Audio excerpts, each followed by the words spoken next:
The first night of nikah, and there's a lot of excitement and tension around it, and it's important that we as Muslims know what's the right way to go about it. So the nikah gets done. The first time the two spouses would have actually met together in privacy is after the nikah. The spouses or the two people, the husband and the wife, they're married now, and they are to basically see one another and to spend their first moments together. How does that, or what are the etiquettes and the adab and the sunan of the first night of marriage, the first day of marriage? It could be daytime as well. The first moment that you see your wife after, the first action that you should do when you meet together in privacy is pray salah, which is amazing. The husband should lead the wife in salah, and they should stand. It's 2 rakats of nafil salah, so you can read the salah loudly. You can read the tilawa loudly if it is indeed night time, or you can read them even quietly. Okay? If the sister can't pray because of period or not, whatever else, right? Any other legitimate reason for not being able to pray, then she can't pray, so she can do some tasbih and dua instead. Thereafter, one of the next sunan to do is that the man should place his hand on the forehead or on the forelock, which is the front part of the hair of his bride, and he should read the following dua. The dua is a very beautiful dua. Allahumma inni as'aluka khayraha wa khayra ma jabaltaha alay wa a'udhu bika min sharriha wa min sharri ma jabaltaha alay, which basically means that, oh Allah, I ask of you for the good in her, and I take refuge in you from the evil in her. And the second sunnah, you would say.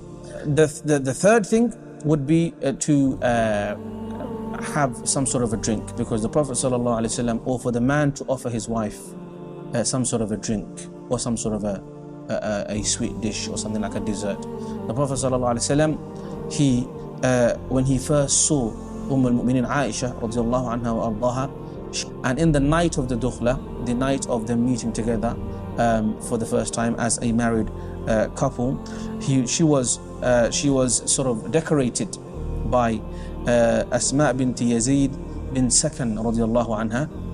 She decorated her sort of and done her sort of whatever decoration and beautified her, and then she invited the Prophet sallallahu alaihi wasallam to come into the room to see her and to sort of unveil her and to sort of meet his wife in privacy for the first time.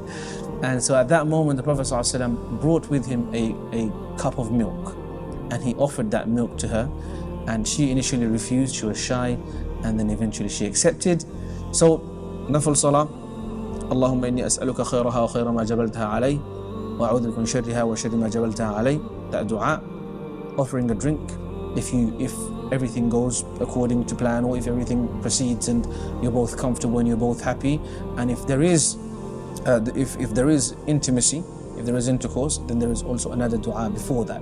And this particular dua is for every time intimacy takes place between the two spouses, and that dua is Allahumma jannibna ash-shaytana wa jannib ash-shaytana ma razaqtana. Oh Allah, keep shaitan away from us, and keep shaitan away from what you give rizq to us, what you provide us through this marriage, i.e. our children. And the hadith says that if someone recites this dua, then shaitan will not be able to harm the children.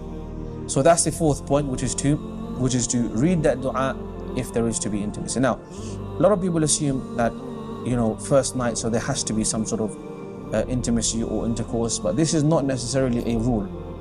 This is not particularly, you can't say it's sunnah or wajib or fard or anything like that. It's completely up to mutual agreement or mutual sort of comfortability.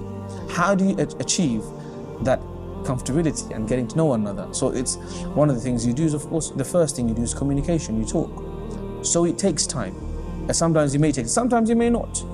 But the main thing is that you should not intentionally sort of delay it. You should not try to play hard to get. You shouldn't be like, oh yeah, I got married, I don't care about my wife, so yeah, I'm not gonna. That's just stupid. That's just gonna lead some sort of because it can have adverse effects as well. Someone might think, well, the guy doesn't like me, what have I done wrong? And that can have a long-term psychological impact as well, which is you want to avoid by all means. So it's really important to be comfortable. So talking, maybe sharing a meal, all of that stuff is all things that will allow for you to become more relaxed, and then eventually you can proceed with intimacy, or whatever Allah Azza wa Jal, has permitted for you or written for you, because there are certain guidelines on intimacy, as in intercourse. So now not everything is halal.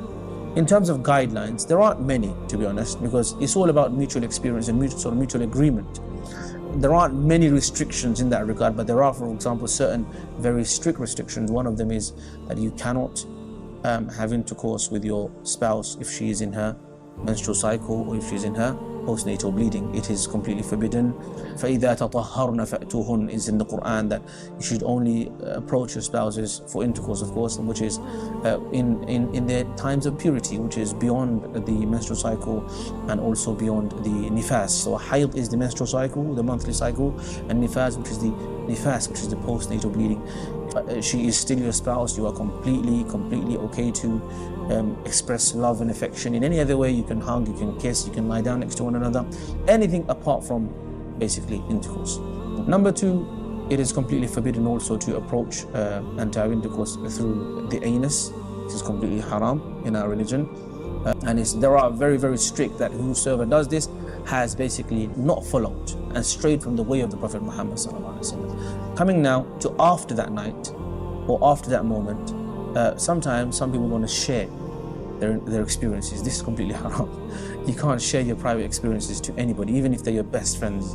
And I know, especially sisters, they have this thing about discussion, and they're besties and they're best friends, and they have to tell me everything.